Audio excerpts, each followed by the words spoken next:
A blessed and meaningful Sabbath day, everyone. My name is Brother Gab, and welcome to Revival of Faith Ministries. Thank you all for being here and for joining our Sabbath celebration this week. Friends, we are truly blessed to see all of you today. Palakpakan nga po natin ang ating mga Yahweh. Hallelujah! Praise Yahweh. So friends, we are celebrating the third Sabbath of August. And for our message today, mga kapatid, we will discuss a very timely and significant topic that we all need to hear and understand, especially as followers and believers of our mighty Father Yahweh. Ito po, mga kapatid, mga kaibigan, ay mahalagang mapag-usapan dahil ito po ay mahalagang bahagi ng ating pananampalataya at ng ating buhay espiritual. And today, friends, we will talk about faithfulness. Can everyone say faithfulness? Faithfulness. O sa Tagalog po, mga kapatid, ang katapatan. And for our opening passage, let us go ahead and read Deuteronomy chapter 1, verse 30. Yahweh your Elohim will lead you and fight for you, just as you saw him do in Egypt. Can everyone say hallelujah? Hallelujah. But friends, before we start, please join me as we start our message today with a prayer. Let us pray. Our most gracious and heavenly Father Yahweh, we praise and thank you for this amazing and wonderful day. Thank you, Father Yahweh, for blessing us with this time and opportunity to gather once again to give glory and honor to you through your Sabbath. We pray, Father Yahweh, for knowledge, for wisdom, and for understanding as we hear and receive your word and truth today. Grant us, Father Yahweh, the willingness to embrace your message with all our hearts. Let your every word be instilled in us, and may it be evident in everything we do. Let your Holy Spirit speak through me, Father Yahweh. Use me to bring encouragement, enlightenment, and inspiration to your people. Once again, Father Yahweh, we thank you and we give you back all the glory, honor, and praise. All this we ask through your Son's name, our Savior and soon-coming Redeemer, Yahshua Messiah. Can everyone say hallelujah? Hallelujah. So friends, our message today is entitled, Yahweh fights for the faithful. Yahweh fights for the faithful. So friends, to start our message today, I would like to begin by asking this question. I'd like to begin by asking this question. Have you ever found yourself overwhelmed by a battle or a challenge that seemed too great and impossible to overcome? Naranasan mo na bang mapuno ng takot o panghinaan ng loob sa gitna ng pagsubok? Yung pakiramdam mo, imposible mo na itong malampasan. Have you ever looked at your problems, your challenges, or your circumstances and thought, how can I win against something this strong? In times like this, mga kapatid, we often wonder, do I have what it takes? Can I really make it through? Is Yahweh even fighting for me? Ito po ang kadalasan na iniisip natin kapag tayo ay dumadaan sa mahihirap na panahon, mga kapatid. Iniisip po natin kung may kakayahan ba tayong lumaban? Nariyan ba ang ating Amang Yahweh upang ipagtanggol at ipaglaban tayo? But listen closely, mga kapatid. Because Deuteronomy chapter 1 verse 30 is Yahweh's personal promise to you. Ano po ang sabi? Basahin po natin. Yahweh, your Elohim, will lead you and fight for you just as you saw him do in Egypt. Ang ating Amang Yahweh daw po ang mangunguna sa atin at ang makikipaglaban para sa atin. Can everyone say hallelujah? Hallelujah. Friends, let that sink in. Let that sink in. You are not abandoned. You are not defenseless. You are not defeated. Because our Almighty Father Yahweh fights for the faithful. Hallelujah? Ang ating Amang Yahweh po ang tagapagtanggol at ang makikipaglaban sa mga tapat at sa mga nagtitiwala sa Kanya. Hallelujah?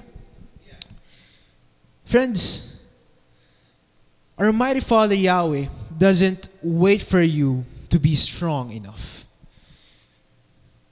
He fights for you when your strength runs out. He doesn't need your perfection because He responds to your faith. Tama po ba? Friends, our Almighty Father Yahweh isn't asking you to figure it all out. But He's simply asking you to be still, to remain faithful, and place your trust fully in Him. Ang kailangan lang po ng ating Amang Yahweh sa iyo, ang manindigan ka, manatiling tapat, at magtiwala sa Kanya. Tama po ba? Mga kapatid, mga kaibigan, this message is a reminder para po sa ating lahat. Because when we surrender ourselves to our Almighty Father Yahweh and obey Him, ito po ang nagiging panlaban natin upang harapin ang mga pagsubok sa ating mga buhay. Remember this, my friends, from the beginning, our Almighty Father Yahweh has always fought for His people. Ipinaglalaban ng ating Amang Yahweh ang Kanyang mga anak. Ano po ang sabi sa Exodus chapter 14, verse 14?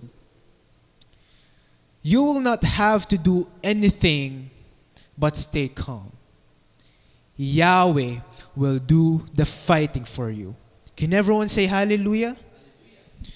Friends, just look at the Israelites. So during the Exodus, mga kapatid, mga kaibigan, sila po ay hinahabol ng hukbo ng Parao. Nasa likod po nila ang mga sundalo at ang nasa harapan naman nila ay ang dagat na pula. So you see, friends, the Israelites were not trained to fight. Wala po silang mga armas upang ipaglaban ang mga sarili nila. Tama po ba? Ngunit ano po ang meron sila?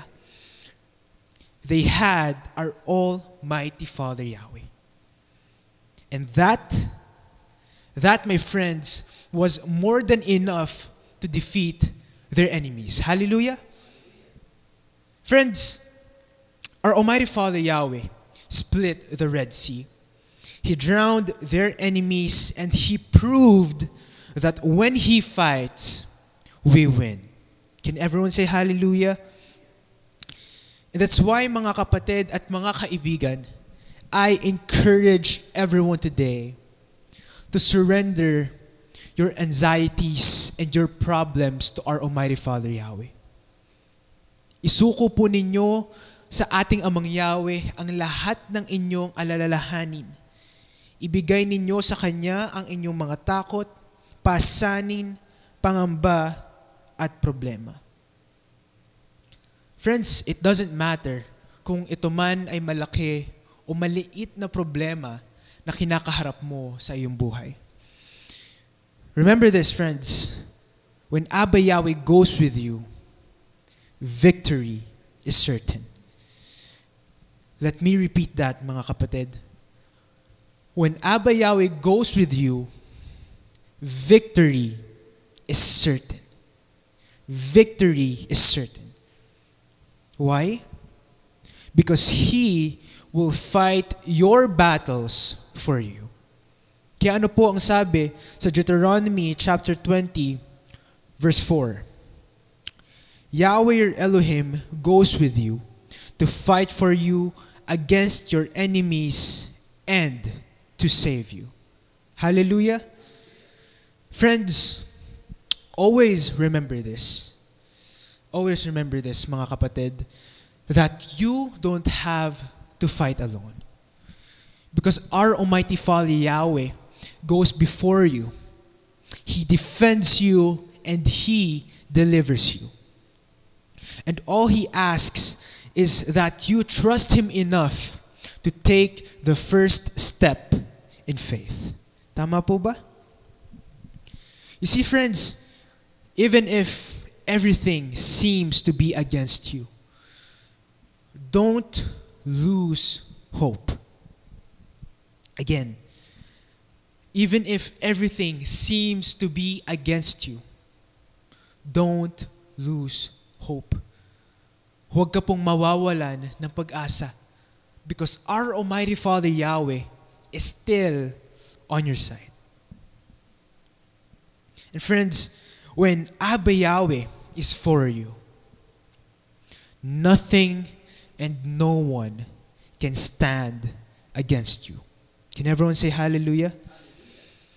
So, when the enemy tries to bring you down, friends, our Almighty Father Yahweh lifts you up. So others may doubt you, but Yahweh still believes in what He placed inside you. Hallelujah? So you may feel small or not good enough, but remember this, mga kapatid. Our Almighty Father Yahweh doesn't look at your size or your strength. Our Almighty Father Yahweh looks at your heart. That's why, mga kapatid, trust Him and He will give you the strength that you need to win your battles. Hallelujah? Magtiwala ka sa Kanya at ipagkakaloob niya sa iyo ang kalakasan na kinakailangan mo upang magwagi sa iyong mga pagsubok. You see, friends, don't focus on how big your problem is. Don't focus on how big your problem is, but focus on how great Yahweh is. Hallelujah? Because He walks with you, fights for you, and He will never leave you alone. Hallelujah? So friends, let me tell you a story about a man in the Bible who did not give up. A man in the Bible who did not give up even when he was left all alone. His name, mga kapatid, was Eliezer. Eliezer, mga kapatid. So, sino po ba siya? Siya po ay isa sa mga pinakamalakas at tapat na mandirigma ni Haring David. So, friends, let us read 2 Samuel chapter 23, verses 9 to 10. Basahin po natin ito sa Tagalog at ganito ang nakasulat. Ang sumunod sa kanya ay si Eleazar na anak ni Dodai na angkan ni Ahoa, na isa sa 3 na matatapang na tauhan ni David. Isa siya sa mga kasama ni David na humamon sa mga Filisteyong nagtipon sa Pasdamim sa pakikipaglaban. Tumakas ang mga Israelita, pero nagpaiwan siya at pinagpapatay niya ang mga Filisteo hanggang sa mapagod na ang kamay niya at manigas sa paghawak sa espada. Pinagtagumpay sila ni Yahweh ng araw na iyon. Bumalik si Eleazar ang mga tumakas na Israelita para kunin ang mga armas ng mga namatay. Look at this, my friends. Eliezer kept fighting kahit nag-iisa na lang siya. Kahit napagod na siya, he did not stop. He didn't look around to see if someone would help. Tama po ba? Friends, he kept fighting because he knew Abba Yahweh was with him. Hallelujah? Remember this, mga kaibigan, hindi siya nanalo dahil sa kanyang sariling kalakasan. Tama po ba? Well, in fact, mga kapatid, napagod at nanigas yung kanyang mga kamay. Tama po ba? Friends, Eliezer won because he trusted Abba Yahweh to fight through him. So even when he was physically exhausted, Eliezer never let go of his weapon. And you see, mga kapatid, our Almighty Father Yahweh saw his faith and gave him victory. Hallelujah! Mga kapatid at mga kaibigan, minsan po sa buhay natin ay pakiramdam natin na tayo ay nag-iisa. Tama po ba? It feels like we are alone in our own battles. You see, people may leave, support may disappear, subalit katulad ni Eliezer, mga kapatid, we are never truly alone when we trust our Almighty Father Yahweh. Friends, the battle may look too big, the enemies may be too many, and our strength may feel small. But friends, remember this. Remember this, mga kapatid. If Abba Yahweh is with you, that is all you need. Hallelujah! Ulitin ko po, mga kapatid. If Yahweh is with you, that is all you need. Kaya ano po ang sabi sa Romans chapter 8, verse 31? If Yahweh is for us, no one can stand against us. And Yahweh is with us. Hallelujah! Mga kapatid at mga kaibigan, tanungin natin ang ating mga sarili ngayon. Kapag ikaw na lang ang natirang lumalaban sa tama at sa katotohanan, lalaban ka pa rin ba? Again, kapag ikaw na lang ang natirang lumalaban sa tama at sa katotohanan, lalaban ka pa rin ba? What if everyone gives up? What if you are left standing alone? Will you still choose to fight for what's right? Will you still choose to fight for your family, for your calling, and for the next generation? Remember, mga kapatid, that Eliezer did. He did not back down. Bakit? Because he knew that when you stand for righteousness and walk in Yahweh's will, you are never alone. Hallelujah! You see, you may look outnumbered. Your challenges may seem too big, but hear this, mga kapatid. Hear this. When Abba Yahweh is with you, the impossible becomes possible. Hallelujah! So today, mga kapatid, your sword is the word of our Almighty Father Yahweh. Kagaya po ni Eliezer, mga kapatid, hindi niya binitawan yung hawak niyang espada. Even though he was outnumbered and exhausted, friends, he held onto that sword and kept fighting.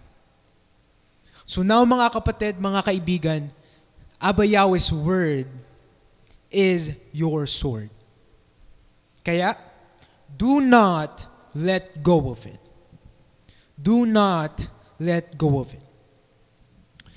Because in the middle of emotional battles, health struggles, or financial attacks, mga kapatid, hold on to the promises of Abba Yahweh.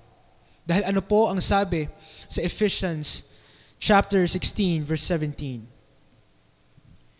Use Yahweh's message to help you. That will be like a sword that Yahweh's Spirit puts in your hand. You see, friends, the Bible calls Yahweh's word a sword. The Bible calls Yahweh's word a sword. Because if you hold on to it during hard times, mga kapatid, you will stay strong. When the enemy attacks your mind with fear, with doubt or discouragement, Yahweh's word is your weapon. Tama po ba?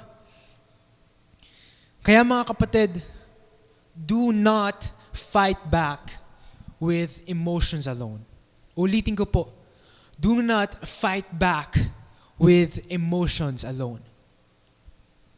Fight back with Abba Yahweh's promises. Fight with Abba Yahweh's word. Tama po ba? Huwag kang bibitiw, huwag kang susuko sa pakikipaglaban. You see, friends, the enemy wants you to let go of Abba Yahweh's word. Why? Because he knows. He knows that when you drop your sword, it's easier to defeat you. Tama po ba? Mas madali kanyang talunin, lituhin, at ilayo sa ating Amang Yahweh. Kaya kung mapapansin ninyo mga kapatid, mga kaibigan, yung mga tao pong hindi sumusunod sa salita ng ating Amang Yahweh, the people who are not rooted in His word tend to easily disregard what our Almighty Father Yahweh says. Tama po ba? Madali po para sa iilan na huwag mag-Sabbath. Madali po sa kanila na huwag dumalo sa mga pagtitipon. Mas pinipili po nila ang sarili nilang mga gawain kaysa sa mga gawain para sa ating Amang Yahweh. Mabilis po silang sumuko sa salita ng ating Amang Yahweh dahil hindi nila ito hinahawakan ng buong puso. Tama po ba? At dahil hindi po nila ito pinanghahawakan ng matatag, mga kapatid, madali po silang malinlang at madaya ng kaaway. So our question is, mananatili ba tayong matatag sa ating pananampalataya, sa ating Amang Yahweh, kahit may mga hamon sa ating buhay? Kahit pa ang mga tao sa paligid natin ay lumalayo at tinatanggihan ang katotohanan mula sa ating Amang Yahweh, pipiliin mo pa rin ba na ipaglaban ang iyong pananampalataya? Tutuloy mo pa rin ba ang pagtupad mo sa ating tungkulin, sa paggawa ng kanyang kalooban, at sa pagbibigay ng karangalan at kapurihan sa Kanya, kahit ikaw ay dumaraan sa matitinding pagsubok? Mga kapatid, mga kaibigan, kapag ang lahat sa paligid mo ay magulo at nakakalito, pipiliin mo pa rin bang maniwala na ang ating Amang Yahweh ay kumikilos at ipinaglalaban ka? Friends, I encourage you today, mga kapatid, to never lose hope and to never let go of your faith. Be like Eliezer, mga kapatid. He stood his ground, at kaya naman, our Almighty Father Yahweh stood right beside him. And you see, mga kapatid, mga kaibigan, our Almighty Father Yahweh will do the same for you. Hallelujah! So now, mga kapatid, let's move to the New Testament and discover another powerful story of how our Almighty Father Yahweh fights for those who remain faithful to Him. Friends, this story is not just a miracle story. It's a lesson in faith that will strengthen your heart and help you see how Yahweh works during the toughest times. So, let us open our Bible to the book of Acts chapter 16. So mga kapatid, mga kaibigan, there were two men. Si Paul and Silas, mga kapatid, servants of far Almighty Father Yahweh. So, they were preaching the good news and sharing our Almighty Father Yahweh's word sa mga tao. However, mga kapatid, kaysa tanggapin po ng mga tao ang salita ng ating Amang Yahweh, ano po kaya ang ginawa ng mga tao sa kanila? You see, friends, they were bitten and thrown into a prison. They were bitten and thrown into prison. Friends, Paul and Silas were badly bitten and they were locked away in the innermost part of the prison. They were chained, they were wounded, and left in the dark. Matinding pambubugbog ang inabot nila Pablo at ni Silas, mga kapatid.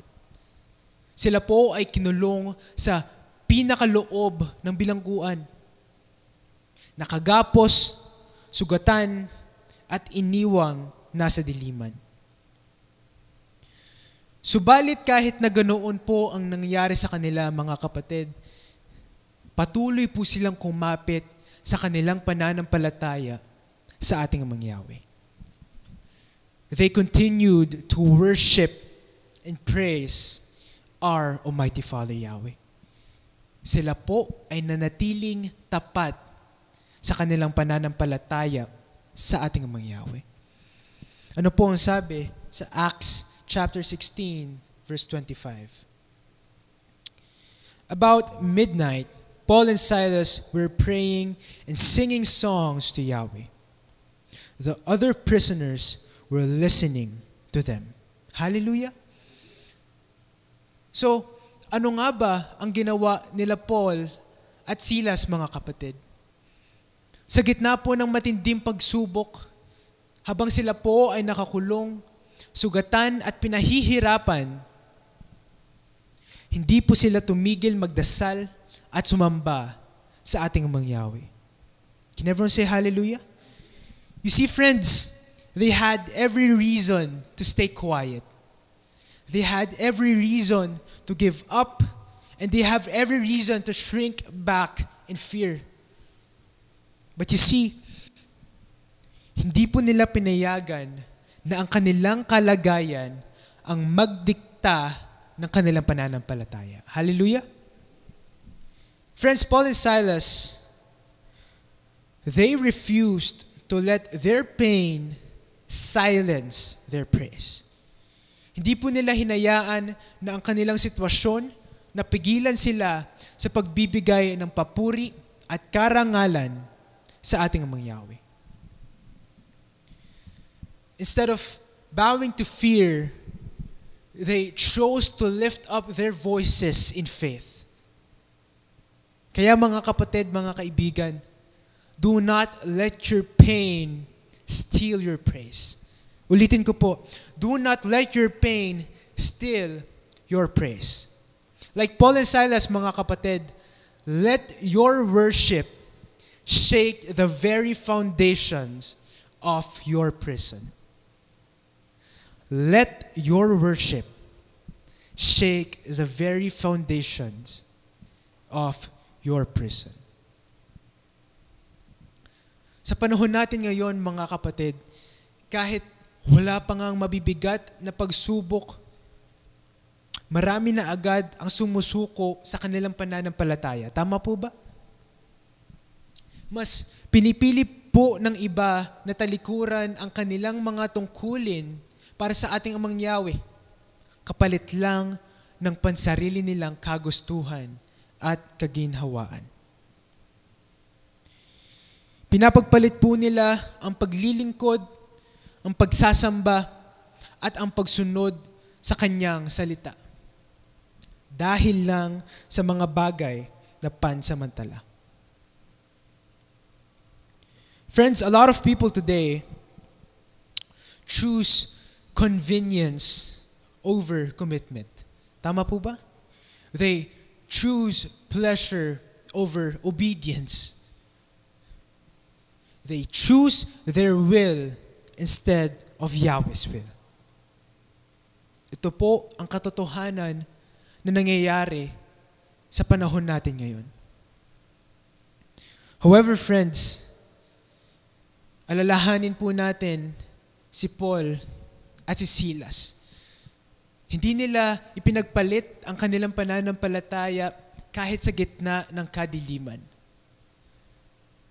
Kaya, ang tanong ko mga kapatid, tayo kaya, ano kaya ang pipiliin natin?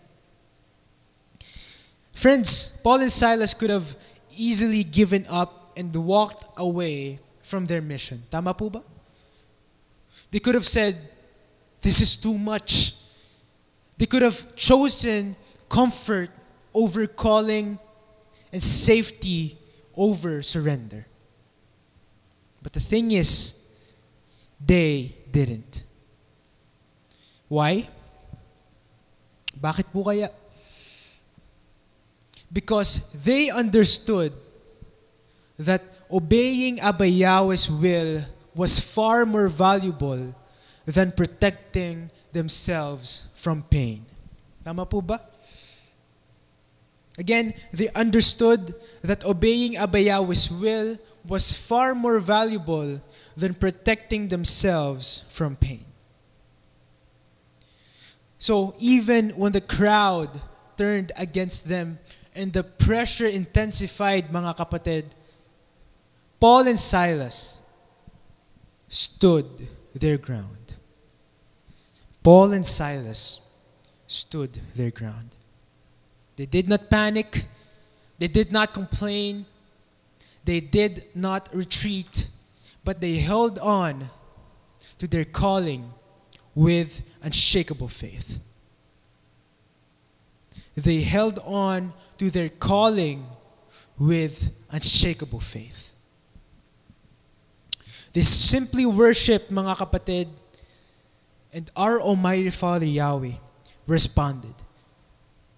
Ganito po ang sabi sa Acts chapter 16, verse 26. Suddenly, there was a big earthquake. It was so strong that it shook the foundation of the jail.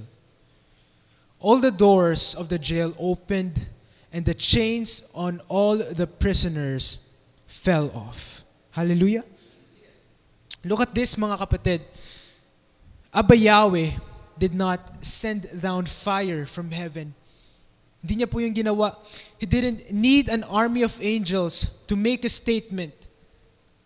But He simply shook the entire prison to fight for His faithful ones. Hallelujah.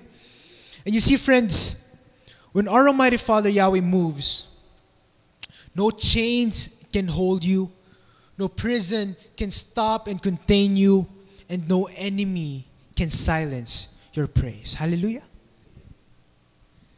Kaya kung mapapansin po ninyo, hindi lang sina Paul at Silas ang naroon sa loob ng piitan.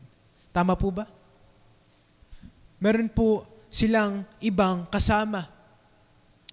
Meron din pong ibang mga bilanggo na tulad nila. And these people, mga kapatid, these prisoners were silent. They were all quiet. Tahimik ang mga bilanggong ito, mga kapatid. Kaya wala ka pong maririnig mula sa kanila. And you see, these types of prisoners represent many people today. These types of prisoners represent many people today. Ang mga bilanggong ito, mga kapatid, ay larawan ng kapag dumaraan sa matitinding pagsubok sa buhay. Kapag nasa gitna ng kadiliman, kahirapan at kabiguan, you see, imbes na lumapit sa ating Amang Yahweh, mas lalo pong tumatahimik, mas lalo po silang lumalayo sa ating Amang Yahweh. Mas pinipili po nilang manahimik. They go distant and quiet sa ating Amang Yahweh. Tama po ba? Instead of reaching out, instead of praying and praising our Almighty Father Yahweh, they choose to move away from Him. Mas pinipili po nilang magpakalayo at iiwas ang kanilang mga sarili sa presensya ng ating Yahweh. And you see, kabaliktaran po ito ng ginawa ni Paul at Silas. You see, mga kapatid, while others stayed quiet in pain, Paul and Silas chose to worship. Paul and Silas chose to worship. Habang ang iba ay nananahimik sa gitna ng sakit at pagsubok, sina Paul at Silas po ay piniling sumamba. Tama po ba? In the middle of their darkest hour, mga kapatid, they sang hymns and prayed out loud.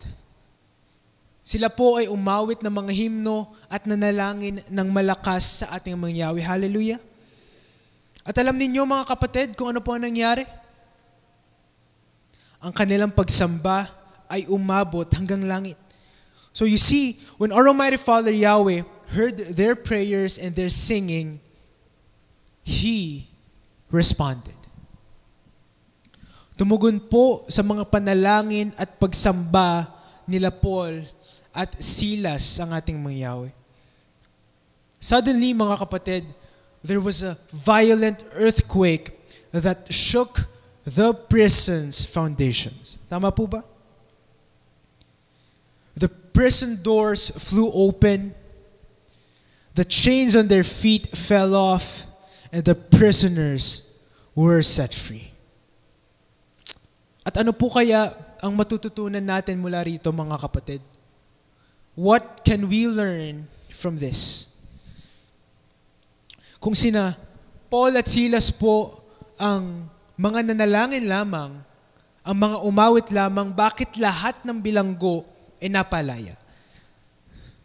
Bakit pati ang mga tahimik, bakit pati ang mga hindi umawit o nanalangin ay nakasama sa mga nakalaya? Dahil ganito po ang kapangyarihan ng ating Yahweh. Hallelujah! Dahil they were near Abba Yahweh's faithful servants. These prisoners experienced the overflow of Abba Yahweh's power. Can everyone say hallelujah? Remember this, friends. Abba Yahweh does not just fight for you, but He also works through you. Ulitin ko po.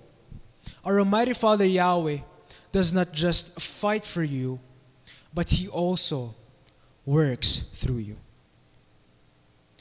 Friends, your faith can be the reason others see His power and come closer to Him. Ulitin ko po. Your faith can be the reason others see Yahweh's power and come closer to Him. Ang iyong pananampalataya ay ang daan upang makita ng iba ang Kanyang kapangyarihan at mapalapit sa Kanya. Friends, your faith, your prayer, and your praise can change the atmosphere. Your obedience can bring freedom to people around you. Tama po ba? Ang iyong pagsunod ay ang magdadala ng kalayaan sa mga taong nasa paligid mo. You see, mga kapatid, it's your praise in the midst of trials that sets someone else's heart free. Ulitin ko po. It's your praise in the midst of trials that sets someone else's heart free. Ang pag-awit mo ng papuri sa gitna ng pagsubok ay ang mismong magpapalaya sa puso ng iba. Kaya mga kapatid at mga kaibigan, tayo po ay dapat manatiling tapat sa ating Yahweh. Dahil sa pamamagitan mo, mararanasan ng iba ang kapangyarihan ng ating Yahweh. At ito po ay magbubukas ng pintuan sa kanilang kalayaan. Hallelujah! You see, mga kapatid, sometimes it is not about you. Sometimes it's not about you. Hindi lang po ito tungkol sa iyo. Hindi lang tungkol sa iyo ang laban na pinagdadaanan mo. Minsan, mga kapatid, hinahayaan ng ating Amang Yahweh na dumaan ka sa isang bilanggo o mahirap na panahon. Hindi para wasakin ka, kundi para gamitin ka.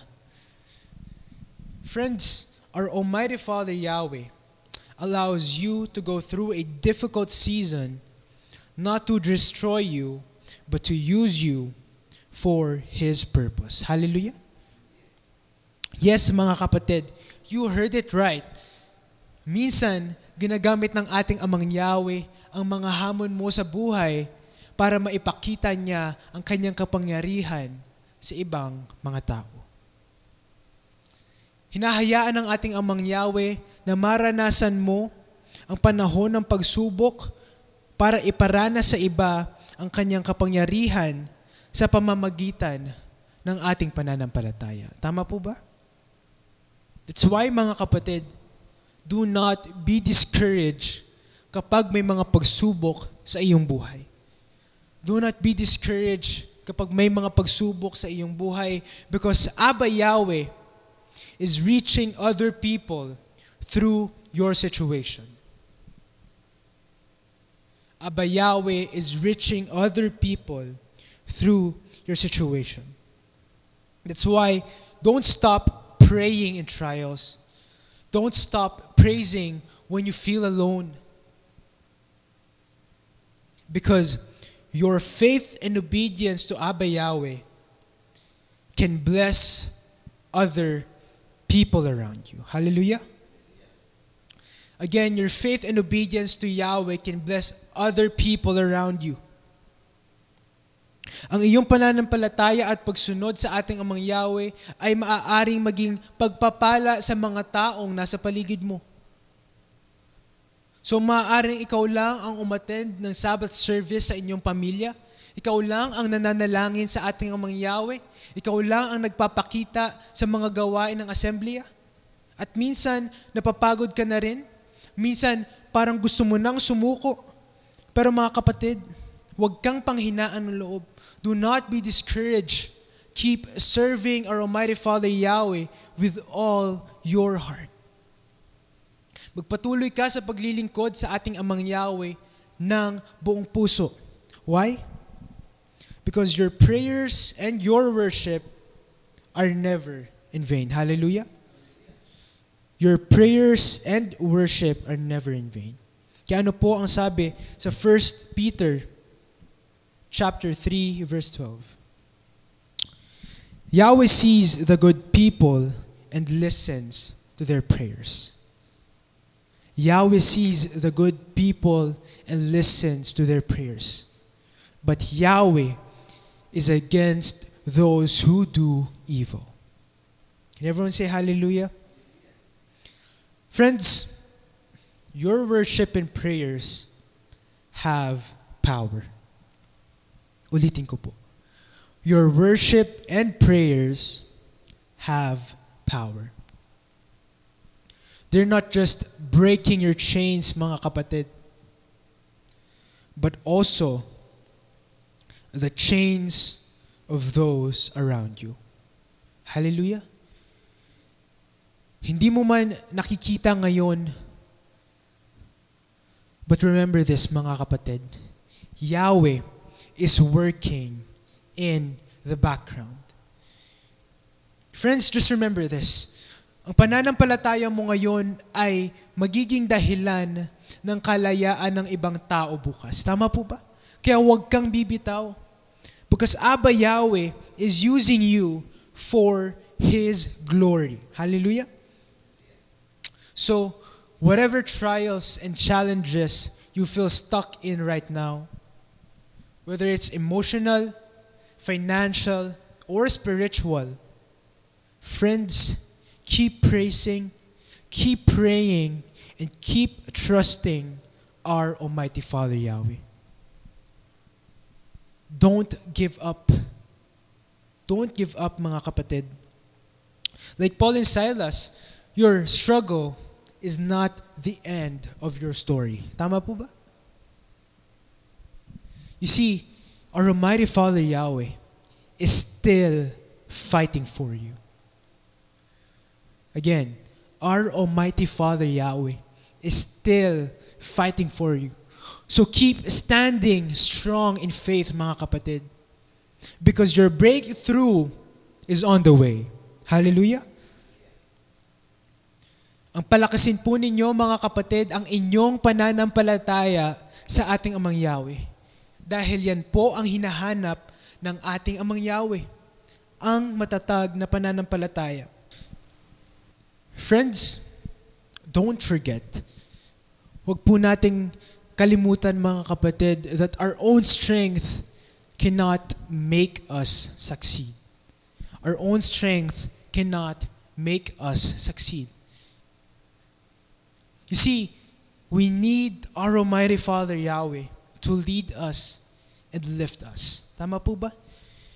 Our Almighty Father Yahweh doesn't need our strength because He looks for our faith. Kaya ano po ang sabi ng ating Amang Yahweh kay Zerubbabel sa Zechariah chapter 4 verse 6. Take note, mga kapatid, dahil para sa atin po ang passage na ito. He said, "This is the message from Yahweh to Zerubbabel. Your help will not come from your own strength and power. No, your help will come from my Spirit. This is what Yahweh All-Powerful says." Can everyone say hallelujah? Ano po ang sabi ng ating Amang Yahweh? Hindi sa pamamagitan ng iyong lakas o kapangyarihan nagmumula ang tagumpay, kundi sa pamamagitan ng aking Espiritu. Friends, always remember, our Almighty Father Yahweh is not glorified not by our own strength, but by our faith and full dependence on Him. By our faith and full dependence on Him. Mga kapatid, mga kaibigan, when we obey and fully surrender our battles to our Almighty Father Yahweh, something amazing happens. Kaya, we don't have to fight alone anymore. We don't have to fight alone anymore. You see, mga kapatid, when Abba Yahweh steps in and when He moves, nothing can stop Him. Hallelujah? Wala pong makakapigil sa ating Amang Yahweh. Kagaya ni Eleazar, mga kapatid, baka pagod ka na rin. Baka pakiramdam mo, ikaw na lang ang patuloy na lumalaban. Walang sumusuporta, walang sumasama, at ikaw lang mag-isa. Subalit, mga kapatid, huwag mong bitawan ang iyong espada. Huwag mong bitawan ang salita ng ating Amang Yahweh. Dahil habang hawak mo ang kanyang salita, habang nakatayo ka pa rin sa kanyang mga pangako, panalo ka pa rin sa laban na ito. Can everyone say hallelujah? Just like Paul and Silas, friends, your praise in the middle of pain still matters. Even when you're hurting, when you choose to pray and worship our Almighty Father Yahweh, He will listen and He will respond. Hallelujah? That's why remember this, mga kapatid. Abba Yahweh doesn't move just because we cry, but He moves when we trust. He fights for those who keep the faith even when it hurts and even when it's hard. Tama po ba? So, do not quit. Do not let go, even if your hands are shaking, even if your strength is running out. Keep standing in faith. Keep standing in faith. Because when Abba Yahweh sees your faithfulness, He steps in to your situation. Ulitin ko po. When Abba Yahweh sees your faithfulness, He steps into your situation. Tama po ba? He enters your battle, He breaks the chains, and He opens the doors, and He brings the victory. Can everyone say hallelujah? So whatever prison or problem you're in right now, whether it's stress, worry, fear, or financial pressure, or heartache, mga kapatid, mga kaibigan, lift your voice, pray, and praise our Almighty Father Yahweh. Magtiwala po tayo sa ating mang Yahweh. Trust our Almighty Father Yahweh. Hallelujah. You see mga kapatid, Abba Yahweh never promised us a life without battles. Tama po ba? Kaya ano po ang kanyang ipinangako sa kanyang mga anak sa Exodus chapter 14 verse 14. Basahin po natin. You will not have to do anything but stay calm. You will not have to do anything but stay calm. Yahweh will do the fighting for you. Can everyone say hallelujah? Hallelujah. Friends, being calm doesn't mean doing nothing. Again, being calm does not mean doing nothing. But it means giving everything to Abba Yahweh and trusting Him more than your own strength. You see mga kapatid, Eliezer did not run when he was left alone. Paul and Silas did not go quiet when they were chained up. Tama po ba? But rather they stood their ground. At kaya naman, our Almighty Father Yahweh stood with them. Friends, your faith today is not just for you. Naniniwala po ba kayo doon? Your faith today is not just for you. Why? Because it can impact your family, your kids, and your friends. You see mga kapatid, your faith might be the very reason someone discovers the love and power of our Almighty Father Yahweh. Hallelujah! Ang iyong pananampalataya ang maaaring maging dahilan ng pagtuklas ng ibang tao sa pagmamahal at kapangyarihan ng ating Amang Yahweh. Maybe you feel like you are the only one showing up, the only one still praying, the only one holding on. But I tell you this mga kapatid, do not stop. Don't stop. Because our Almighty Father Yahweh is using your life to shine His light on others. Hallelujah. Our Almighty Father Yahweh is using your life to shine His light on others. Abba Yahweh does not need your strength, mga kapatid. He just wants your surrender. Ulitin ko po, He does not need your strength. He just wants your surrender. He's not looking for someone perfect, but He is looking for someone willing to trust and obey Him. Kaya friends, as we end this message today, I encourage everyone not to give up. I encourage everyone not to give up. Do not walk away. Do not back down. Remember this, mga kapatid. Remember this. The same Elohim who brought victory in the Bible is still bringing victory today. Ulitin ko po, the same Elohim who brought victory in the Bible is still bringing victory today. Can everyone say hallelujah? Hallelujah. So friends, stand in faith. Even if you're crying, mga kapatid, even if you're hurting, keep praising, keep trusting our Almighty Father Yahweh. Because the same Elohim who helped Eliezer and freed Paul and Silas is still fighting for you right now. Hallelujah. The same Elohim who helped Eliezer and freed Paul and Silas is fighting for you right now. Your battle may look big,